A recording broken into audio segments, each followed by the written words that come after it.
Vous êtes de plus en plus nombreux à nous suivre et à participer à l'évolution de la chaîne Afrique N24, et sincèrement nous tenions à vous en remercier. Nous lisons tous vos commentaires qui enrichissent le débat et vraiment nous vous demandons de nous soutenir, en aimant les vidéos pour une large diffusion, et pour continuer à avoir une ligne éditoriale indépendante, et vous proposer de nouvelles émissions toujours de plus en plus enrichissantes. Ne restons pas passifs, soyons actifs. Merci et à bientôt. Le Mali demande le « retrait sans délai » de la MINUSMA. Par la voix de son ministre des Affaires étrangères, Abdoulaye Diop, devant le Conseil de sécurité de l'ONU. Le Mali a officiellement demandé devant le Conseil de sécurité des Nations Unies le retrait immédiat de la mission multidimensionnelle intégrée des Nations Unies pour la stabilisation au Mali, MINUSMA. Cette demande a été exprimée par le ministre des Affaires étrangères malien, Abdoulaye Diop. Selon Diop, le mandat de la MINUSMA ne répond pas aux défis sécuritaires actuels du Mali. Le Conseil de sécurité devait se prononcer le 29 juin sur la prolongation du mandat de la MINUSMA, qui arrive à expiration le 30 juin. Le ministre a souligné que la situation sécuritaire s'était progressivement détériorée dans les autres régions du Mali, notamment dans le centre, malgré plusieurs années de déploiement de la MINUSMA. Le gouvernement malien estime que la MINUSMA a échoué à relever les défis sécuritaires et qu'il est réaliste de demander son retrait immédiat. Madame la Présidente, Mesdames, Messieurs les membres du Conseil, je voudrais à présent consacrer mes observations sur mon observation majeure sur la question de la MINUSMA. Au moment où les membres du Conseil de sécurité ont entamé les négociations autour du renouvellement du mandat de la MINUSMA, il me plaît de faire un bref rappel sur l'évolution de la mission, de sa création à nos jours. Permettez-moi tout d'abord de rendre un hommage à toutes les victimes civiles et militaires tombées au Mali, notamment nos récents frères du Burkina Faso, à qui nous adressons notre profonde compassion.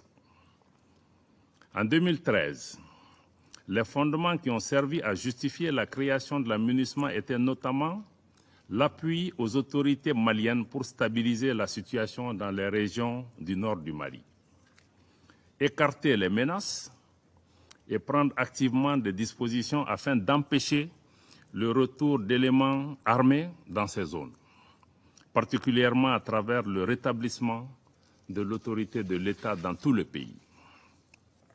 Après plusieurs années de déploiement des forces de la MINUSMA sur le terrain, la situation sécuritaire qui concernait jadis le nord du pays s'est progressivement dégradée dans d'autres régions du Mali, notamment le centre. Pour le gouvernement du Mali, le constat est clair, la MINUSMA n'a pas atteint son objectif fondamental. Aujourd'hui, les Maliens sont heureux de voir leurs forces de défense et de sécurité réaliser en toute autonomie les missions de sécurisation des personnes et des biens, de lutte contre la criminalité, le grand banditisme, la traite des personnes et le trafic de drogue, les missions d'escorte de véhicules de transport, la sécurisation des foires hebdomadaires dans les localités sensibles, ainsi que les missions de sécurisation des frontières grâce au renforcement de l'outil de défense, conformément à la vision de son Excellence le colonel Assimi Goïta, président de la transition, chef de l'État du Mali. Le Mali est parfaitement conscient que la lutte contre le terrorisme ne fait pas partie de la doctrine des opérations de maintien de la paix. Mais il avait toujours plaidé pour un changement de posture de la MINUSMA afin de lui permettre de s'acquitter convenablement de son mandat et d'asseoir des actions de soutien aux efforts du gouvernement. Le Mali a constamment coopéré avec les Nations Unies, et ce, en toute bonne foi. Dans cette approche constructive, nous nous sommes par exemple pleinement engagés avec le Secrétariat général des Nations Unies dans le cadre de la revue interne de la MINUSMA, afin de renforcer les capacités opérationnelles de la force onusienne dans la dynamique d'appuyer le Mali à se stabiliser. Je regrette de réaffirmer aujourd'hui que les options proposées par le secrétaire général dans son rapport sur l'examen interne de la MINUSMA ne répondent pas aux préoccupations et aux attentes maintes fois exprimées par le gouvernement et les populations du Mali.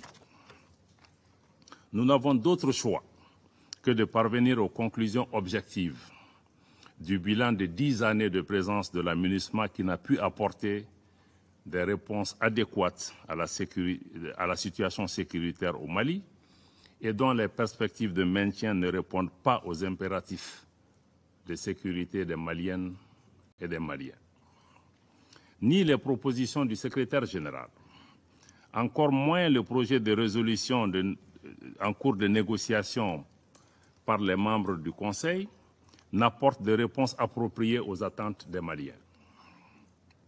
Ce projet de résolution, d'ailleurs, conforte la récusation de la France en tant que porte-plume, tant son contenu est hostile à l'égard de mon pays.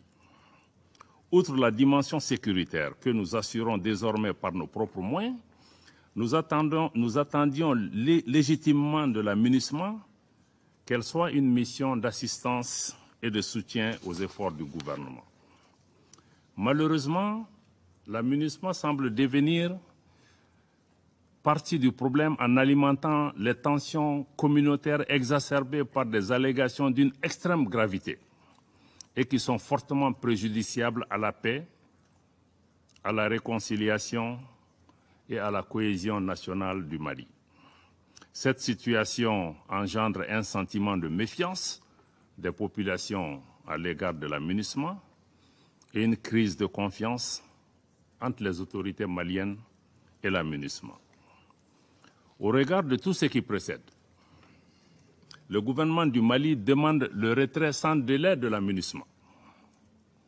Cependant, le gouvernement est disposé à coopérer avec les Nations unies dans cette perspective. Madame la Présidente, Mesdames et Messieurs les membres du Conseil, pour terminer, je tiens à exprimer la gratitude du gouvernement et du peuple malien à l'ensemble des partenaires, tant bilatéraux que multilatéraux, qui nous accompagnent dans la stabilisation des chantiers importants de refondation du Mali. Le gouvernement du Mali reste disposé à coopérer avec les partenaires qui respectent sa souveraineté, ses choix stratégiques et les intérêts vitaux des Maliens. Fidèle à notre tradition d'hospitalité, le Djatiguia, le Mali demeure naturellement ouvert à tous les pays et à tous les peuples du monde. Je vous remercie de votre aimable attention.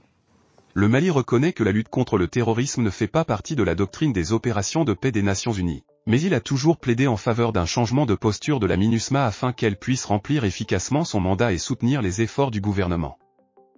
Le ministre malien a exprimé des regrets quant aux options proposées par le secrétaire général de l'ONU, Antonio Guterres, dans son rapport sur l'examen interne de la MINUSMA, qui ne répondent pas aux préoccupations et aux attentes exprimées à maintes reprises par le gouvernement et le peuple malien.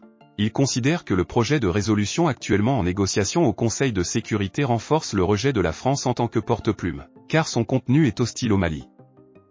Selon Diop, la MINUSMA semble contribuer aux tensions intercommunautaires exacerbées par des allégations extrêmement graves, ce qui nuit gravement à la paix, à la réconciliation et à la cohésion nationale.